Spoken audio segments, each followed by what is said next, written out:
আপনি কি জানেন, পবিত্র কুরআনের সূরা বাকারায় বর্ণিত হয়েছে এক অলৌকিক নিদর্শন।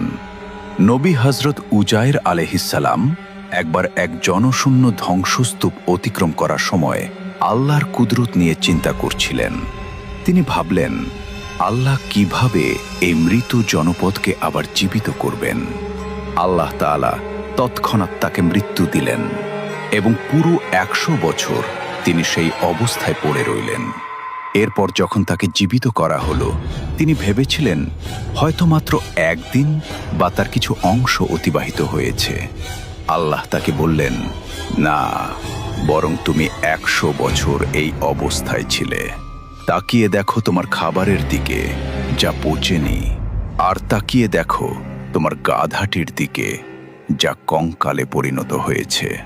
হাদিসের বর্ণনা অনুযায়ী তার চোখের সামনেই সেই হাড়গুলো জোড়া লেগে পুনরায় রক্ত মাংসে জীবিত হলো। এটি আল্লাহ সেই মহান কুদরত, যা কিয়ামতের দিন মৃতকে জীবিত করার চাক্ষুষ প্রমাণ। ভুল ত্রুটি হয়ে থাকলে আল্লাহ আমাদের ক্ষমা করুন। ইসলামের এমন আরও অজানা ও শিক্ষণীয় ঘটনা জানতে আমাদের পেজটি ফলো করতে ভুলবেন না।